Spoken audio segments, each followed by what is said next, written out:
Now, from the area's leader in live local news, this is WYLN News, the area's #1 source of live local news and information in Luzerne, Schuylkill, Carbon, and Columbia counties. WYLN News starts now. Good evening, and thank you for joining us on WYLN News. I'm Preston Endress. On October 3rd, officers responded to Arrows Cafe at 41 East Diamond Avenue in Hazleton for a report of a man who brandished a weapon. A witness told police that a male had lifted his shirt showing people the weapon and that he had pointed it at the driver of a vehicle. A male matching the description given to officers was located a short distance away in the area of Carson and 5th Street. Officers identified the man, William Drabot, who was arrested without incident. Drabot did not carry a license to carry the weapon, where he was charged with aggravated assault, terroristic threats, carrying a firearm without a license, public drunkenness, and disorderly conduct. Drabot was arraigned on October 4th, where he was unable to post bail and is currently lodged at the Luzerne County Correctional Facility. A Florida tow truck driver has been arrested after multiple hit-and-run accidents and fleeing the scene after crashing his vehicle in Duryea. On October 9th, police say a 32-year-old man from Florida was driving a white pickup truck towing two vehicles on a car carrier trailer where he hit a parked car on Evans Street, followed by him then fleeing the scene and hitting a telephone pole. The trailer overturned and was detached from the pickup truck in the area of Phoenix Street. The driver fled from the overturned car carrier, where officers were able to track down the driver and had him arrested and charged with various traffic offenses. A Sunbury man was taken to the hospital on Wednesday morning following a crash that resulted in an upside-down car that caught on fire on train tracks alongside Rupert Drive in Montour Township. Montour Township Police Chief Phil Savage said that 19-year-old Julian DeRosius had reportedly made suicidal remarks to a family member before the crash. Savage said that DeRosius' 2012 Toyota Corolla was traveling at high speeds on Rupert Drive prior to crossing over the two-lane highway and slamming into a rock embankment, causing the car to flip and land on the tracks on the opposite side of the road. DeRosius was ejected from the car through the door as the car burst into flames and then became fully engulfed. Several motorists, likely coming from Catawissa, pulled over to help drag DeRosius away from the car before the flames got too bad. He was taken to Geisinger Medical Center and was listed as being in critical condition. At this time, there are no further updates. To residents wanting to share their concerns or learn more about the upcoming PPL Powerline expansion, Representative Jamie Walsh will be hosting a town hall at the Sugarloaf Fire Hall at 95 West County Road tonight at 6 o'clock p.m. He will answer legislative questions, and an advisor will be present to answer technical questions. The PPL Powerline expansion will build a 500 kilovolt line that will run 12 miles through Nescopeck, Black Creek, and Hazel Townships. These new lines will supply power to new data centers being made in the area. Anyone that has questions about the event and would like to attend can call 570-359-2138 or go to repwalsh.com. A New Jersey woman has been arrested after she broke into several homes in Luzerne County. Butler Township Police were called to the 400 block of Old Airport Road after receiving a call of someone illegally entering the home of an 80-year-old victim. Monica Pasternak of Passaic, New Jersey, entered through a back door before confronting the victim and giving demands in broken English. The victim convinced Pasternak to leave the home, but saw her then enter a neighbor's home, also through the back door. Police say that another victim later saw Pasternak inside of their garage before fleeing into the nearby woods. Pasternak was later found swinging a hatchet over her head in anger as she exited a cabin. The Butler Township Police Department arrested Pasternak and charged her with burglary and criminal trespassing. Coming up on WYLN News, a local health group could be seeing employees laid off. Plus, PennDOT is preparing to take on the winter season. But first, we'll take a look at our 5-day forecast brought to you by the WYLN Weather Kids. We'll be right back.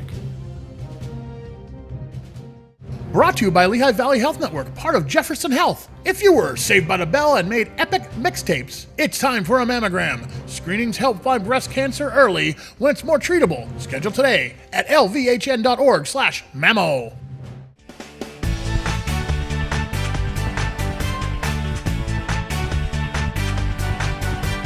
Hi, I'm Dale. Tomorrow's going to be sunny.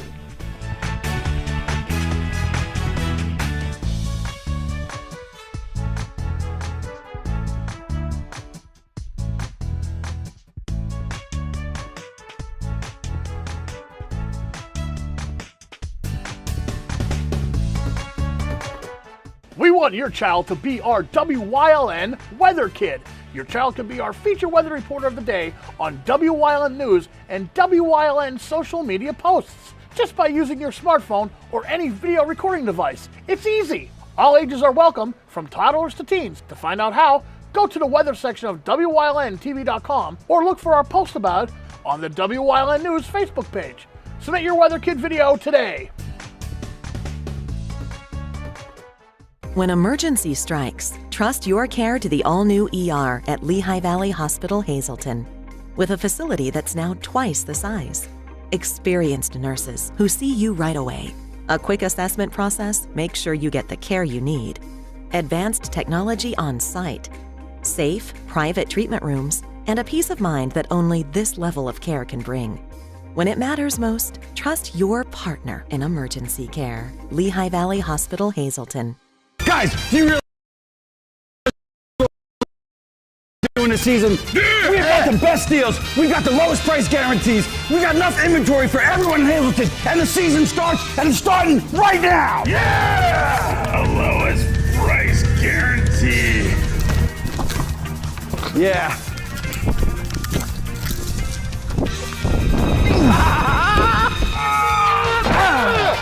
Ow! Remember this, Blaze Alexander, Greater Hazleton GMC. We have the... When you bundle home and auto, life can be easier. You choose coverage that makes sense for you, at a price that's right for you, and a local State Farm agent who's there for you. Call State Farm agent Pete Casalika in the Greater Hazleton area today. Do you like craft beer? Do you want to learn the right way to sample wine? How about checking out a restaurant with a unique flavor or a crazy food challenge? These are just some of the things we are featuring on Wine, Hops, and Road Stops. So, spend some time learning about great wine, great beer, and great food on WYLN TV 35.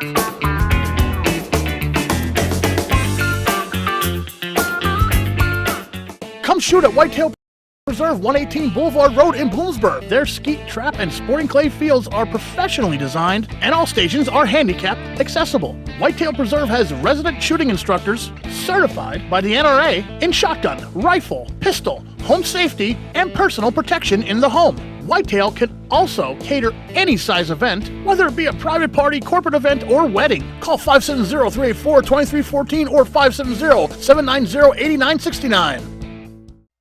Something is out there. What it is, no one knows. However, since its first sighting, there have been numerous reports of strange lights in the night sky. Some say they are extraterrestrials, flying saucers. But to all of those seemingly unrelated uncertainties, there is one common thread. Solo Spaceman. Watch Solo Spaceman on WYLN Thursdays at 1:30, Saturdays at 7, and Sundays at 4:30.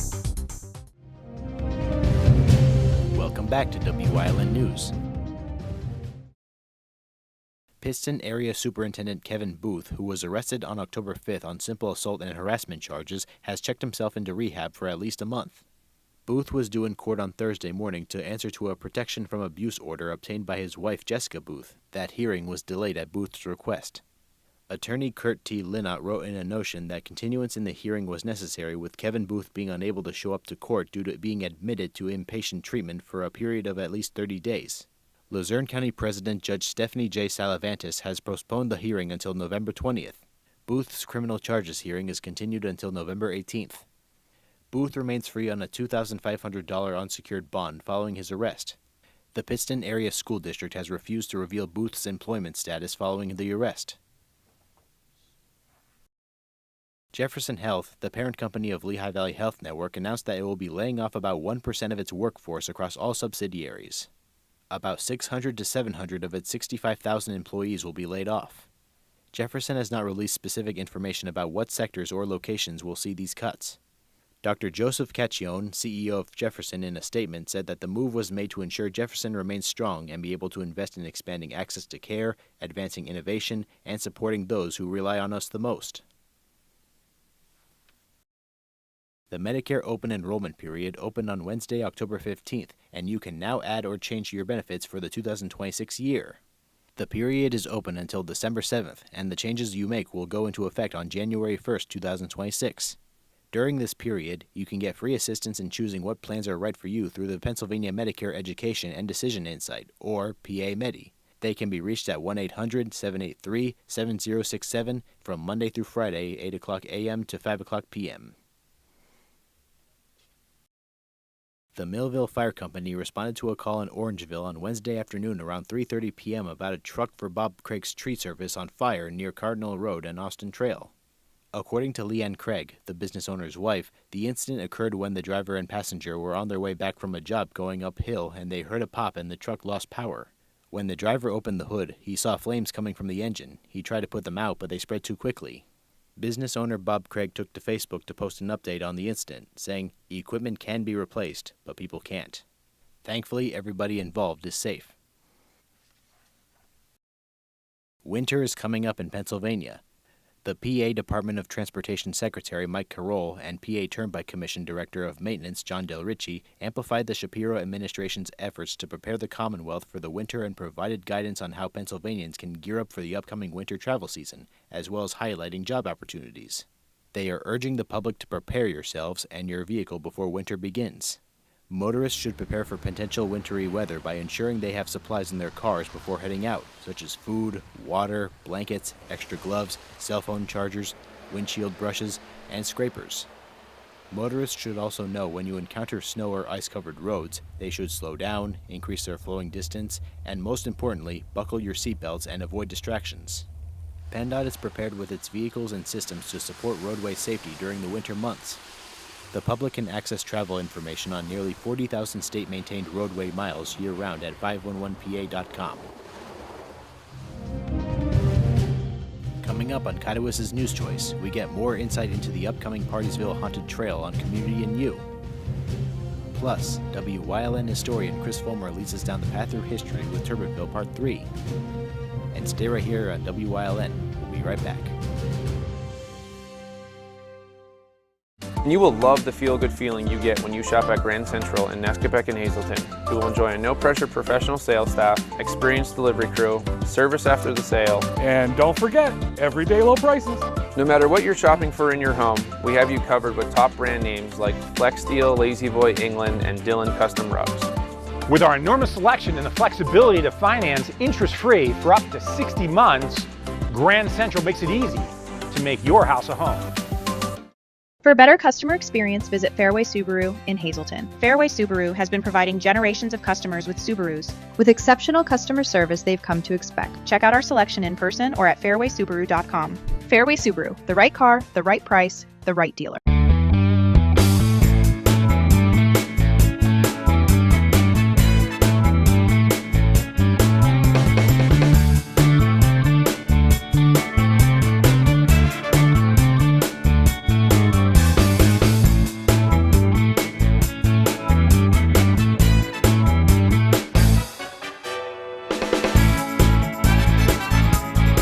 Third Base Luncheonette, still making memories after all these years.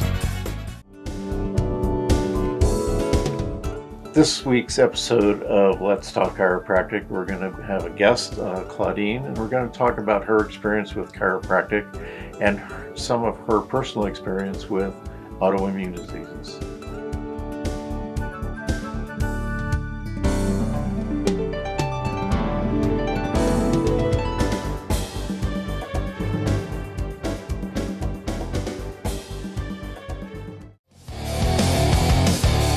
PPW High Voltage is back. Join us for all the hard-hitting, high-flying, non-stop action that only PPW Wrestling can bring you.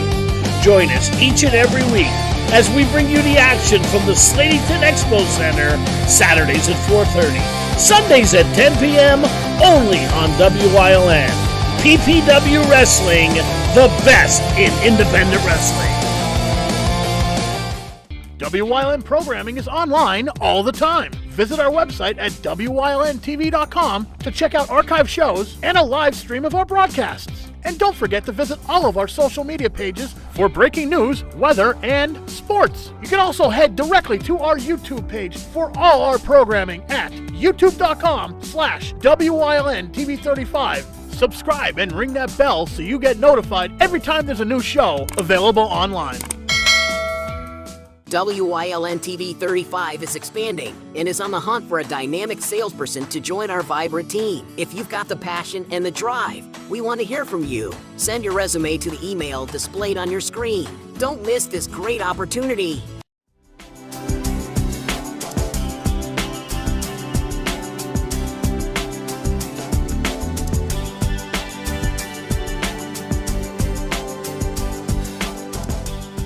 Hi, welcome to Community and You. I'm the host today, Preston Endress, and here with me, I got some new associates here that I'm not sure if I've met before. Okay, can we get your names, please? Amanda Yarnell. And I'm Scott Grusetsky. Okay, hi, nice to meet you guys.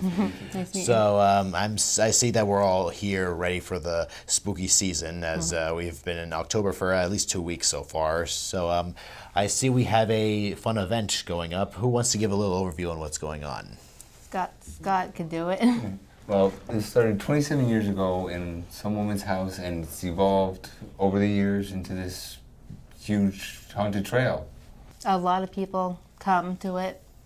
We do a lot of decorating. It's $5 to get in, and all the money we raise goes right into the playground for maintenance, improvements, anything we need. I've been there the last 2 years, and it gave me a good excuse to have fun while working. I happened to interact with a guy dressed as Beetlejuice. Yeah. We do have a chainsaw guy. They like to run. Yeah. Especially, they managed to make it work, because the toy ones that you would see at a Spirit Halloween, those would look too unauthentic. So, might as well just use a real one just to remove the chain and the sharp parts, and we're all good. I got poked with that at the that Field of Screams recently. It was, even though I knew what it takes to make it look authentic, and even though I'm an adult, I've been doing it for a long time, yet I still jumped. I freaked out. I bet. Which makes it extra fun. Okay. We scare more grown-ups than kids. Well, perfect. If it scares them, then that's got to make it work even better. What do you guys usually do there? Do you anticipate in that, or do you just greet people at the? My role is called the ghost host. I am up at the start of the trail, and I lead them down to the entrance and turn them loose. And your role, what do you do? I'm behind the scenes. I do all the fog machines and help with what needs to be done in our site. And was it hard to get used to that, or did you just get the hang of it as soon as it was a few minutes in? What, the chainsaw? Everything that you work with. I had no problem getting used to any of it. Favorite decorations ever put up? Like, I'm sure people would have a favorite, like a big example, those big skeletons that they put in their front yards that I've been seeing for a few years. You guys got examples of what you'd like? Well, last year we had a spinning tunnel, which was pretty good. I will never understand how those work. Those work too well. I don't get it. Well, when you see what it takes to put this together, you understand how it works. Okay, well, you know what, maybe I prefer not to, because I don't like the logistics in my head. I just want to go in there and have a fun time. Yeah. Okay, so with this going on, let's see, I see we having food and other. Aside from the actual scary part, what else is there for the people? We have halushki, walking tacos, chili, barbecue, homemade soups, 15 soups each night, all 3 nights, baked goods, refreshments. We also have tricky trays, 50-50, and chances, and games, and lots of fun. Okay. Yeah. That's everything else aside from the scary part? Okay. Well, some people come just for the food. Oh, yeah. Yeah, there's no doubt there's people that would take advantage of that. All right. And what is this scary story night that I'm seeing on a Sunday? Okay, on a Sunday, we have Scary Story Night. It's a free event for the kids. They dress up in costumes. We have a costume contest where we tell scary stories, and that's when we give away all the tricky trays, the money, the food, whatever. And, okay, so come in your costume as you wish. Were there any big authentic costumes that were used? But because I was there before, but I forget because I'm always working. So what's any like big winners that you would see for a good contest or what? What do you mean, like for the if they come in costume? Yeah, if they come in costumes, like what are the best ones you've ever seen? I don't know. Scott was there. I think we do like the best dressed, the most overall, and what was the other one? The scariest. The scariest. Oh. Yeah, you got to go for that. Why not? And are there like any backup ideas if it rains or not? Well, the reason we have it this early is because if the week of the trail is rained out, we can always move it to the next week. Right. Okay, good. And not interfere with Halloween. True, yeah. I can't believe I didn't think of that. Lots of food, refreshments, tricky trays. This is honestly a thing for the community to enjoy all together and all that. So I guess we've gone over all of it? Okay, well, good. And there's one thing I'd like to say. What would that be? Life's no fun without a good scare. I cannot disagree with that. Okay. Well, with that said, I hope that the whole community does get a good word of the Haunted Trail, Partysville Haunted Trail. This is a fun thing. And I'm sure one of us, I hope me, I go out and report on this. This would be a great story for the news. And with that said, I hope you guys enjoyed this week's Community and You. We'll see you next time.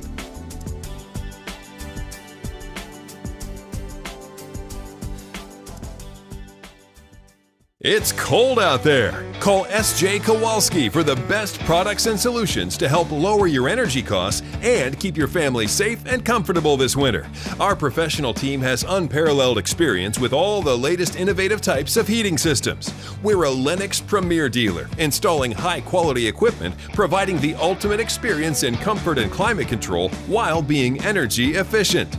S.J. Kowalski, heating and cooling the way the earth intended.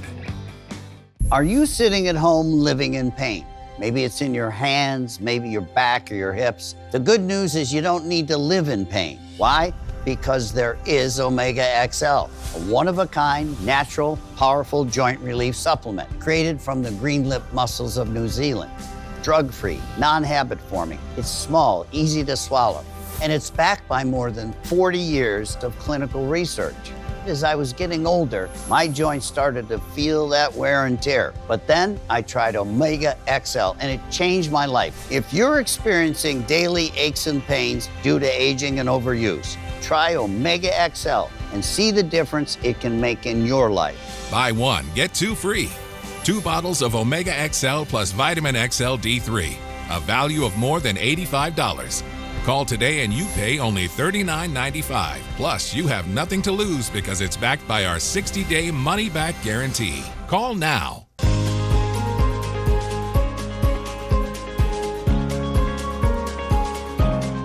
Hello, I'm Wyln historian Chris Fulmer. Pennsylvania's communities are filled with interesting history. Come with me as we discover the people, events, industries, and other historic facets of local towns.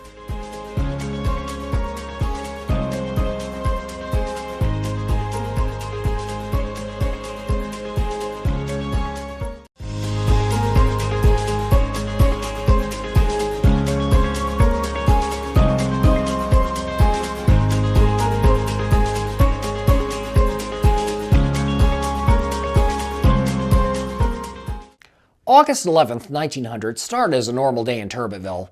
It would soon turn dangerous, however, when a set of hay bales in a barn owned by John Moser and Peter Minchie's caught on fire. Although the blaze was quickly spotted, high winds quickly spread it throughout town, which was filled with numerous wood-framed houses that burned very easily. And worse, all the wells and cisterns in Turbitville were dry, and thus efforts to fight the fire were severely hampered. Thus, for over 5 hours, the fire raged out of control until a row of brick buildings finally stopped it. Nearly a quarter of the buildings in Turbitville had been lost to the inferno, with damages estimated at $60,000. As a result of the fire, the struggling Wilkes-Barre and Western Railroad added excursion trains to its schedule so that residents of neighboring towns could come to Turbitville and see the damage for themselves. Turbitville would, however, quickly rebuild from the terrible fire. and one of the industries that helped lead it back was the dairy industry, courtesy of the Dewart Creamery in neighboring Dewart. It had been founded in 1901 by Charles Sheffer, replacing an earlier creamery on its site that had closed in 1889. From a single milk wagon, the Dewart Creamery grew into one of the largest businesses of its type in central Pennsylvania, overcoming 2 fires in 1909 and 1911. By 1925, it was producing 12,000 barrels of milk and 200,000 gallons of ice cream. In Turbitville, the plant had a receiving station by the Susquehanna, Bloomsburg, and Berwick Railroad tracks, built in 1915, that shipped its products off to market. It would outlast the Dewart Creamery, which closed in 1946, 2 years after Charles Sheffer's death, being used as a butcher shop by several owners. The building was vacated for the last time around 1994 and stood vacant for two further decades until it was torn down in 2014. One of the more prominent landowners in the Turbitville area was Alex Billmeyer. Born in Montour County's Liberty Township in 1841, Billmeyer came to own several farms throughout Pennsylvania, as well as in West Virginia, and a lumbering operation as well. Billmeyer would be elected to the U.S. House of Representatives in 1902, but chose to only serve one term, discomforted with the toxic atmosphere in place in Washington even then. He would sell an estate in Washingtonville after his time in Congress.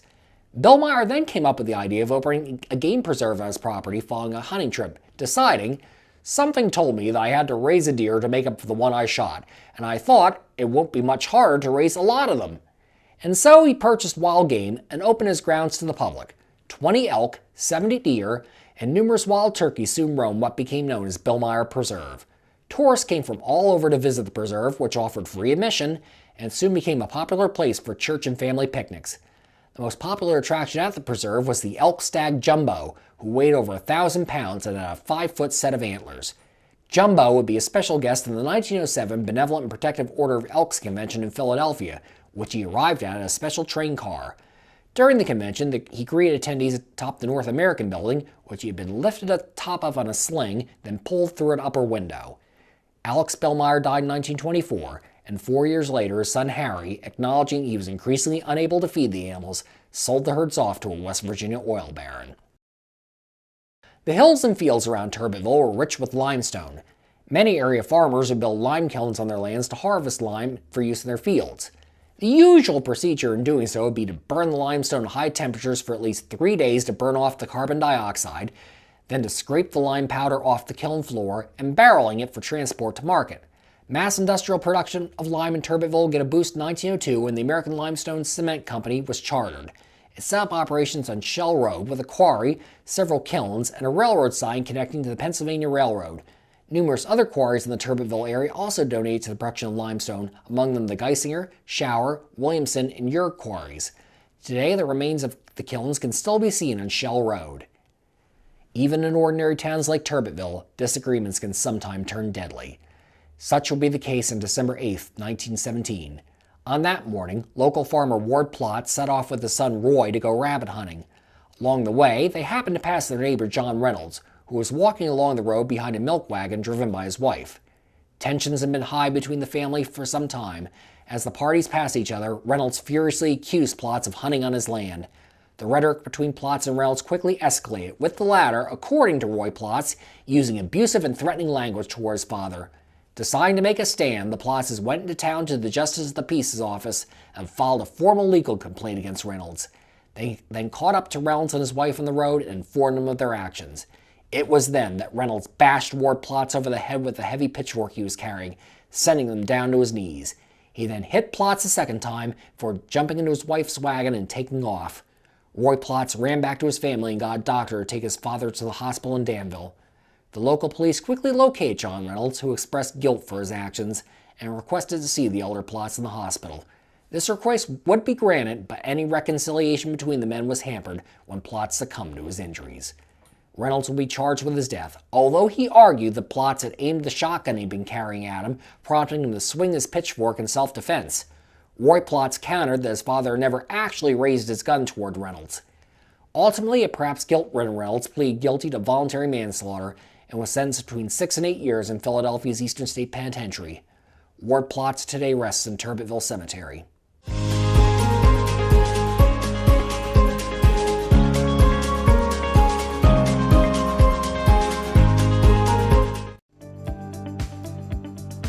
Your